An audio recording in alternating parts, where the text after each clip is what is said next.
Hi guys, IBPS, CRP, RRB group A and group B post అయితే release చేశారు. And application process వచ్చేసి 27 జూన్కి అయితే close అవుతుంది. And apply చేసిన తర్వాత కూడా మనకి ఈ నోటిఫికేషన్ ఫుల్ డీటెయిల్స్ అయితే చెక్ చేయండి. ఇందులో మనకి ఎగ్జామినేషన్ సెంటర్స్ కానీ డీటెయిల్స్ కంప్లీట్గా ఉన్నాయి అండ్ తరోగా చెక్ చేయండి.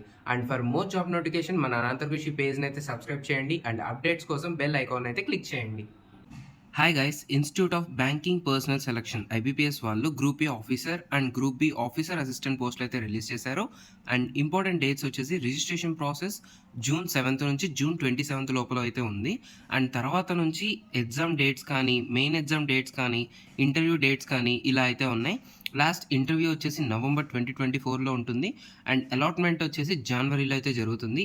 ఇదంతా టెనేటివ్ షెడ్యూల్, సో డేట్స్ అనేవి మారచ్చు అనమాట. అండ్ నెక్స్ట్ చూస్తే కనుక వీళ్ళు మొత్తం ఇండెక్స్ అనేది ఇచ్చారు. ఏమేమి టాపిక్స్ ఉంటాయి ఈ పీడిఎఫ్లో అనేది ఇంట్రొడక్షన్, ఆర్ఆర్బి గురించి, ఎలిజిబుల్ క్రైటీరియా, నేషనాలిటీ, ఏజ్, ఇలా అన్నిటి గురించి నీట్గా ఒక ఇండెక్స్ ఫామ్లో మనకి రిప్రజెంట్ చేశారు. సో మనం ఏ టాపిక్ మనం ఎలిజిబిలిటీ కండిషన్స్ కానీ ఏవైతే క్విక్ రివైజ్ కోసం హెల్ప్ఫుల్ అవుతుంది.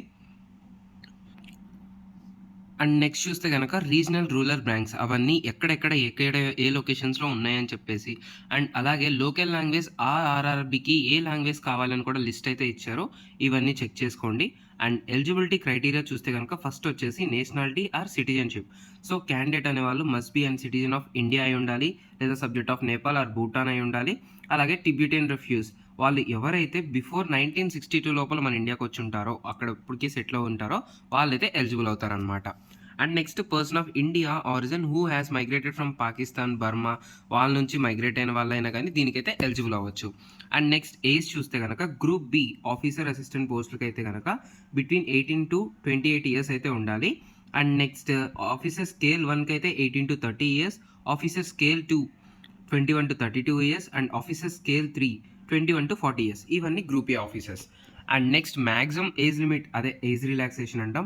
ఎస్సీ ఎస్టీ వాళ్ళకైతే 5 ఇయర్స్, ఓబీసీ వాళ్ళకి 3 ఇయర్స్, పీడబ్ల్యూబీడీ వాళ్ళకి 10 ఇయర్స్, ఎక్స్ సర్వీస్ మ్యాన్స్కి అయితే 3 ఇయర్స్, డిసేబుల్డ్ ఎక్స్ సర్వీస్ మ్యాన్కి అయితే 8 ఇయర్స్ అయితే ఇస్తున్నారనమాట.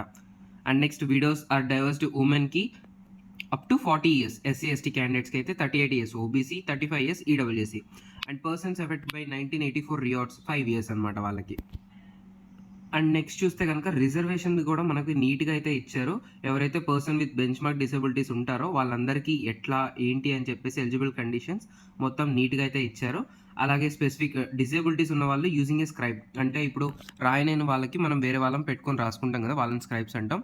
సో వాళ్ళ గైడ్ లైన్స్ కూడా నీట్గా అయితే మెన్షన్ చేశారు. మీరు చూసుకునే ముందు ఒకసారి ఈ పీడిఎఫ్ను ఒకసారి చెక్ చేయండి. అండ్ ఎక్స్ సర్వీస్ మ్యాన్కి కావాల్సిన ఎలిజిబుల్ కండిషన్స్ కూడా ఇచ్చారు. అండ్ అలాగే ఈడబ్ల్యూఎస్ వాళ్ళకు కూడా మనకి కావాల్సిన ఎలిజిబుల్ కండిషన్స్ కూడా ఇచ్చారు. And education qualification, post qualification experience చూస్తే కనుక ఆఫీసర్ అసిస్టెంట్ పోస్ట్కి, మల్టీపర్పస్ పోస్ట్కి అయితే bachelor degree in any discipline ఎవరైనా దీనికైతే చేయొచ్చు. అలాగే లోకల్ లాంగ్వేజ్ బాగా తెలిసి ఉండాలి, కొద్దిగా నాలెడ్జ్ ఆఫ్ కంప్యూటర్ అనేది ఉండాలన్నమాట. అండ్ ఆఫీసర్ స్కేల్ 1 అదే గ్రూప్ ఏ ఆఫీసర్స్ చూస్తే కనుక బ్యాచిలర్ డిగ్రీ ఏదైనా పర్లేదు, based on their degree in అగ్రికల్చర్ని బట్టి, హార్టికల్చర్ని బట్టి, ఫారెస్ట్రీ బట్టి, ఇలా డిఫరెన్స్ని బట్టి మనకైతే ఇస్తారనమాట. అండ్ స్కేల్ 2 కూడా same, bachelor degree in any university, recognised university ఉంటే చాలు, 50% మార్క్స్ అయితే ఉండాలి.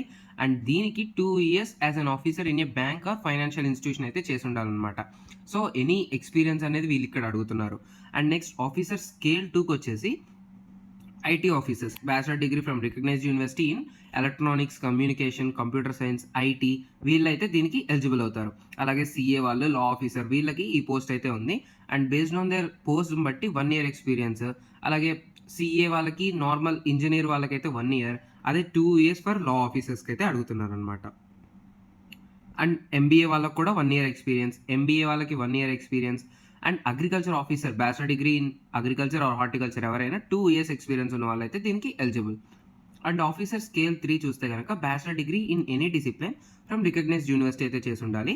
ఇక్కడ వచ్చేసి మినిమం 5 ఇయర్స్ ఎక్స్పీరియన్స్ అనేది ఒక బ్యాంక్ కానీ ఫైనాన్షియల్ ఇన్స్టిట్యూషన్లో చేసి ఉండాలి. అండ్ నెక్స్ట్ వచ్చేసి క్రెడిట్ హిస్టరీ. సో క్యాండిడేట్స్ ఎవరైతే దీనికి అప్లై చేద్దాం అనుకుంటారో మంచి క్రెడిట్ హిస్టరీ అయితే ఉండాలి, అంటే వాళ్ళ సివిల్ స్కోర్ అనేది బాగుండాలన్నమాట. సో ఎవరికైతే బ్యాంక్ అకౌంట్ లేదో వాళ్ళైతే సివిల్ స్టేటస్ని ప్రొవైడ్ చేయాల్సిన అవసరం లేదు, కానీ ఉన్న వాళ్ళు మాత్రం పక్క సివిల్ స్టేటస్ని అయితే ప్రొవైడ్ చేయాలి. అండ్ అప్లికేషన్ ఫీ చూస్తే గనక ఆఫీసర్ స్కేల్ 1, 2, 3కి అయితే ₹175 for SC, ST, PWBD candidates and 850 for all others అంటే జనరల్ వాళ్ళకి. అండ్ ఆఫీసర్ అసిస్టెంట్ పోస్ట్‌కి అయితే same 175 for SC, ST, PWD, ex service man and disabled ex service man క్యాండిడేట్స్‌కి and 850 for other candidates. And next online examination structure చూస్తే కనుక officer assistant పోస్ట్కి అదే group B ఆఫీసర్స్కి అయితే రీజనింగ్ న్యూమరికల్ ఎబిలిటీ మీద ఉంటుంది. Number of questions 40 maximum marks కూడా same 40. So and time duration వచ్చేసి 45 మినిట్స్ అయితే ఇస్తున్నారు. అండ్ ఆఫీసర్ స్కేల్ 1కి రీజనింగ్ యాప్టిట్యూడ్ మీద అయితే ఉంటుంది. క్వశ్చన్స్ మార్క్స్ రెండు సేమే అండ్ డ్యూరేషన్ కూడా సేమ్ 45 మినిట్స్ అయితే ఉంటుందన్నమాట. అండ్ మెయిన్ ఎగ్జామ్ చూస్తే కనుక ఆఫీసర్ అసిస్టెంట్ పోస్ట్కి reasoning, computer knowledge, general awareness, English language, Hindi language, numerical ability వీటి మీద అయితే బేస్ అయి ఉంటుంది. అండ్ మీడియం ఎగ్జామ్ వచ్చేసి ఇంగ్లీషే ఉంటుంది, హిందీదే ఉంటుంది. Number of questions 40 and maximum marks వచ్చేసి బేస్డ్ ఆన్ డిఫరెంట్ టెస్ట్కి డిఫరెంట్ మార్క్స్ అయితే ఇచ్చారు. And total duration of exam వచ్చేసి 2 అవర్స్, టోటల్గా 200 మార్క్స్కి అయితే ఉంటుందన్నమాట. అండ్ ఆఫీసర్ స్కేల్ 1కి అయితే కనుక reasoning, computer knowledge, general awareness, English language, Hindi language, quantitative aptitude వీటి మీద అయితే బేస్ అయి ఉంటుంది. అండ్ మీడియం ఆఫ్ ఎగ్జామ్ వచ్చేసి ఇంగ్లీష్ లాంగ్వేజ్కి ఇంగ్లీష్, హిందీ లాంగ్వేజ్కి హిందీ అయితే ఉంటుంది. అండ్ క్వశ్చన్స్ అండ్ మార్క్స్ వచ్చేసి 200 క్వశ్చన్స్, 200 మార్క్స్, డ్యూరేషన్ వచ్చేసి 2 అవర్స్ అయితే ఉంటుంది. అండ్ అలాగే officer scale 2 and officer scale 2 specialist cadre and officer scale 3 వాళ్ళకు కూడా ఎగ్జామ్ ప్యాటర్న్ అనేది ఎలా ఉంటుందో ఇక్కడ మెన్షన్ చేశారు, ఒకసారి చెక్ చేయండి. And for every wrong answer వచ్చేసి ఇక్కడైతే మనకి 1/4 మార్క్ అదే 0.25 మార్క్ అనేది డిడక్ట్ చేస్తున్నారు. అండ్ కట్ ఆఫ్ స్కోర్ వచ్చేసి ఫర్ ఆఫీసర్ అసిస్టెంట్ పోస్ట్కి అయితే కనుక ఈచ్ క్యాండిడేట్కి మినిమం స్కోర్ అనేది రావాలి మెయిన్ ఎగ్జామ్లో. అప్పుడే వాళ్ళైతే అలాట్మెంట్ షార్ట్ లిస్ట్ అయితే అవుతారనమాట depending on the vacancies. And officer scale 1కి కూడా same minimum score in online main exam అయితే ఉంటుందన్నమాట. ఇలా వీళ్ళకి అందరికీ ఇచ్చారు. And next scores obtained in the online exam means preliminary, main or single ఎగ్జామ్లో వచ్చేసి స్కోర్ అనేది డిఫరెంట్ సెషన్స్లో వాళ్ళు నార్మలైజ్ అయితే చేస్తారు. For post of office assistant marks update only in the online main ఎగ్జామ్లో వచ్చిన మాత్రమే కన్సిడర్ చేస్తారు. అదే ఆఫీసర్ స్కేల్ 1కి కూడా సేమ్ ఆన్లైన్ మెయిన్ ఎగ్జామ్ వచ్చిన వాళ్ళకే ఇంటర్వ్యూకి అనేది పిలుస్తారనమాట. అండ్ ఆఫీసర్ స్కేల్ 2 కూడా same single level online examination ఇందాక చెప్పాం కదా వాటిలో బట్టి కన్సిడర్ చేసుకుంటారు. అండ్ ఎగ్జామినేషన్స్ చూస్తే కనుక వాళ్ళు ఇచ్చిన ఎగ్జామినేషన్ సెంటర్కి మనం వెళ్ళైతే రాయాలి, చేంజింగ్ అనేది ఉండదు. సో వాళ్ళు ఎగ్జామినేషన్ సెంటర్స్ని కొన్ని క్యాన్సిల్ చేయొచ్చు ఆర్ చేంజ్ అయితే చేయొచ్చు అనమాట.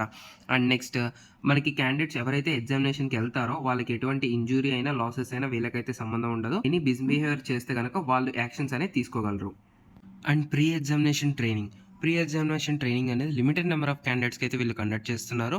అది కూడా SC, ST, OBC, minority communities, ex service man, PWBD వాళ్ళకి ఆఫీసర్ అసిస్టెంట్ పోస్ట్కి కండక్ట్ చేస్తున్నారు. And SC, ST, OBC, minority communities for post of officer scale 1కి అయితే కండక్ట్ చేస్తున్నారు. ఇది ఏదర్ ఆన్లైన్ మోడ్ కానీ ఫిజికల్ మోడ్ అయినా ఉండొచ్చు. ఫర్ ఫిజికల్ మోడ్ వచ్చేసి లొకేషన్స్ అయితే ఇక్కడ ఇలా ఇచ్చారు, వరంగల్, అనంతపూర్, ఇలా Nagpur, all over India locations అయితే ఇచ్చారు. అండ్ ఎవరైతే ఎలిజిబుల్ అవుతారో వాళ్ళు రిలవెంట్ కాలం ఆన్లైన్ అప్లికేషన్లో అప్లై చేసేటప్పుడే దీనికైతే పెట్టుకోవాలి. అండ్ ఆల్ ఎక్స్పెన్సెస్ అనేవి మీరే చూసుకోవాలి, వీళ్ళైతే ఏమీ మనకి ప్రొవైడ్ చేయరు. అండ్ ఐబీపీఎస్ వాళ్ళు ప్రీ ఎగ్జామినేషన్ ట్రైనింగ్ సెంటర్స్ మార్చే రైట్ కూడా వాళ్ళకు ఉందన్నమాట. అండ్ ఇంటర్వ్యూ చూస్తే కనుక ఇంటర్వ్యూ అనేది ఓన్లీ స్కేల్ 1, 2, 3 వీళ్ళకి మాత్రమే ఇంటర్వ్యూ అనేది ఉంటుంది. ఇంటర్వ్యూ అనేది ఓన్లీ సెలెక్ట్ సెంటర్స్లోనే జరుగుతుంది. దాని యొక్క అడ్రస్, సెంటర్, వెన్యూ, టైం అనేవి కాల్ లెటర్లో అయితే మనకి ఇస్తారు. సో కాల్ లెటర్స్ డౌన్లోడ్ చేసుకోవాలనుకుంటే కనుక మనం ఈ వెబ్సైట్ www.ibps.in వెబ్సైట్లో మనం చెక్ చేస్తూ ఉంటే మనకి కాల్ లెటర్ వస్తే కనుక మనం అయితే ఎలిజిబుల్ అవుతాము. సో ఇంటర్వ్యూకి టోటల్ మార్క్స్ 100 మార్క్స్ అయితే ఉంటాయి. మినిమం క్వాలిఫైయింగ్ వచ్చేసి నాట్ లెస్ దెన్ 40%, అంటే మినిమం 40% అనేది ఉండాలి. బేస్డ్ ఆన్ రిజర్వేషన్కి అయితే 35% ఉంటే చాలు. అండ్ ఆన్లైన్ ఎగ్జామ్ ఇంటర్వ్యూ ఒక వెయిటేజ్ ఎలా తీసుకుంటారంటే 80:20 రేషియోలో తీసుకుంటారు. అండ్ కంబైన్డ్ ఫైనల్ స్కోర్ని బట్టి సో మనకైతే ఇంటర్వ్యూ ఆర్ ఆన్లైన్ ఎగ్జామ్ వీటిని బట్టి మనల్ని అయితే select చేసుకుంటారనమాట.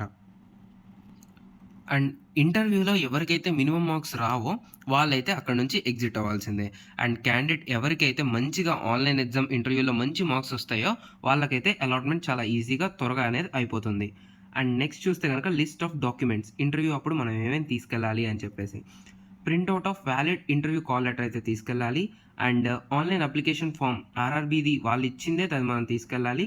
And date of birth proof, and photo identity proof and mark sheet are graduation certificate. అది ఎప్పుడు వరకు ఉండాలి అంటే యూనివర్సిటీది బిఫోర్ 27th జూన్ ఆ లోపల ఉన్నదే మనం సబ్మిట్ చేయాలి result. And next experience certificate ఒకవేళ ఉంటే మనం దీనికైతే పెట్టచ్చు. అండ్ క్యాస్ట్ సర్టిఫికేట్ అనేది competitive authority like government of India వాళ్ళ నుంచి వచ్చింది మనం ఇక్కడైతే సబ్మిట్ చేయాలన్నమాట. And next income and assistant certificate అది కూడా మనం ప్రొవైడ్ చేయాలి. ఈడబ్ల్యూఎస్ వాళ్ళకి ఈడబ్ల్యూఎస్ సర్టిఫికేట్ ఇవ్వాలి కదా. సో ఇన్కమ్ సర్టిఫికేట్ అనేది ఇంపార్టెంట్. అండ్ డిసేబిలిటీ సర్టిఫికేట్ ఎవరైతే ఉంటారో వాళ్ళకి ఇవైతే ఇవ్వాలి. అండ్ అలాగే ఎవరైనా గవర్నమెంట్ ఆర్గనైజేషన్లో పనిచేస్తూ ఉంటారో వాళ్ళు నో అబ్జెక్షన్ సర్టిఫికేట్ అనేది తీసుకురావాలి. ఎందుకంటే ఫర్దర్ కాన్ఫ్లిక్ట్స్ అనేవి రాకుండా మనం నో అబ్జెక్షన్ సర్టిఫికేట్ అయితే మనం ఇక్కడ సబ్మిట్ చేయాల్సి ఉంటుంది. సో మనం ఎవరైతే ఇంటర్వ్యూ కానీ ఆర్ఆర్బీ కానీ అలాట్ అవుతారో వాళ్ళు ఎలిజిబుల్ డాక్యుమెంట్స్ అయితే ఇవ్వాలి. అప్పుడు మాత్రమే వాళ్ళు ఎలిజిబుల్ అయితే అవుతారు. అండ్ హౌ టు అప్లై చూస్తే కనుక క్యాండిడేట్స్ ఎవరైతే ఈ ఆఫీసర్ అసిస్టెంట్ ఆఫీసర్ పోస్ట్కి అప్లై చేద్దాం అనుకుంటారో ఈ స్టెప్స్ అయితే ఫాలో అవ్వండి. ఫస్ట్ క్యాండిడేట్స్ అనే వాళ్ళు సపరేట్గా అప్లై చేసుకోవాలి. ఫీజు కూడా మనం సపరేట్గా కట్టాల్సిందే. అండ్ ఓన్లీ మనం ఆన్లైన్లోనే అప్లై చేయగలం. ఇంకెటువంటి మోడ్ ఆఫ్ అప్లికేషన్ అయితే వీళ్ళు యాక్సెప్ట్ చేయరు. అండ్ క్యాండిడేట్స్ అనేవాళ్ళు June 7th నుంచి June 27th లోపల మాత్రమే దీనికి అప్లై అయితే చేయగలరు. అండ్ అప్లికేషన్ ఫీజ్ మనం ఆల్రెడీ పైన చెప్పాము, సేమ్ అంతే ఉన్నాయి. అండ్ నెక్స్ట్ ప్రొసీజర్ వచ్చేసి ఫస్ట్ క్యాండిడేట్స్ ఎవరైతే దీనికి అప్లై చేద్దాం అనుకుంటారో www.ibps.in వెబ్సైట్కి వెళ్ళి అక్కడ హోమ్ పేజ్లో సిఆర్పి ఫర్ ఆర్ఆర్బి ఆప్షన్ మీద క్లిక్ చేయాలి. దాని తర్వాత click here to apply online for CRP RRB offices or click here to apply CRP RRB office assistant. So మీరు గ్రూప్ ఏకి అప్లై చేస్తున్నారో గ్రూప్ ఈ అప్లై చేస్తున్నారో దాన్ని అయితే సెలెక్ట్ చేయండి. అండ్ దాని తర్వాత click here for new registration మీద క్లిక్ చేయండి. అప్పుడు మీకు ఒక రిజిస్ట్రేషన్ నెంబర్ పాస్వర్డ్ అయితే జనరేట్ అవుతుంది. సో ఇక్కడ మనకి ఈమెయిల్ ద్వారా కానీ ఎస్ఎంఎస్ ద్వారా అయినా మనకి సెండ్ చేస్తారు. అండ్ మీరు అప్లై చేసేటప్పుడు ఈ డాక్యుమెంట్స్ అయితే మీ దగ్గర ఉంచుకోండి. Photograph, signature, left thumb impression, handwritten declaration, certificate as mention means eligible క్యాండిడేట్స్కి ఏ సర్టిఫికేట్స్ కావాలో అవి. అండ్ క్యాండిడేట్స్ ఎవరైతే ఉంటారో వాళ్ళ ఫోటోగ్రఫీని through webcam or mobile phone ద్వారా అయితే మనం ఇచ్చాలన్నమాట. అండ్ నెక్స్ట్ క్యాండిడేట్స్ ఎవరైతే దీని ఆన్లైన్ అప్లికేషన్ చేస్తారో అక్కడ డేటా ఫిల్ అనేది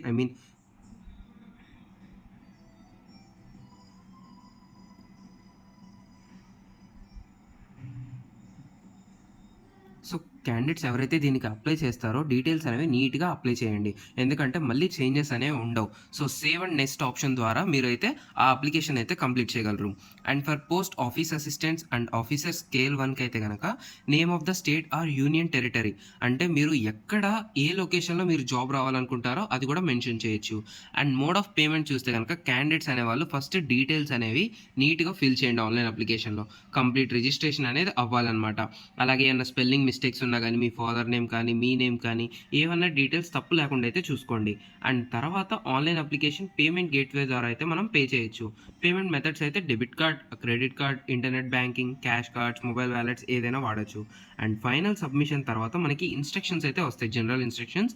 అవన్నీ ఒకసారి చెక్ చేయండి.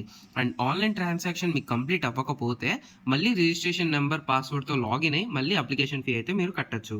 సక్సెస్ఫుల్ కంప్లీషన్ అయిన తర్వాత మనకి ఈ రిసిప్ట్ అనేది వస్తుంది. దాన్ని ప్రింట్అవుట్ తీసుకొని మనం జాగ్రత్తగా ఉంచుకోవాలి. అండ్ అప్లికేషన్ ప్రాసెస్ అంతా కంప్లీట్ అయిన తర్వాత మనకి జనరల్ ఇన్స్ట్రక్షన్స్ అయితే ఉన్నాయి. ఇవన్నీ ఒకసారి చెక్ చేయండి. అండ్ ఈ పీడిఎఫ్ని నేను డిస్క్రిప్షన్లో కూడా ఇస్తాను. ఒకసారి మీరు అప్లై చేసే ముందు ఇవన్నీ చెక్ చేసుకోండి. అండ్ అప్లై చేసిన తర్వాత కూడా ప్యాటర్న్ అనేది ఎలా ఉంటుంది, మనకి ఎలాంటి మిస్కండక్ట్స్ ఉన్నాయి, కాల్ లెటర్స్ డీటెయిల్స్ కానీ ఇవన్నీ మనకి నీట్గా ఫార్మాట్ రూపంలో అయితే ఇచ్చారు. ఇవన్నీ ఒకసారి చెక్ చేయండి. అండ్ ఇలాంటి మోర్ జాబ్ నోటిఫికేషన్స్ కోసం మన అనంత కృషి యూట్యూబ్ ఛానల్ అయితే సబ్స్క్రైబ్ చేయండి.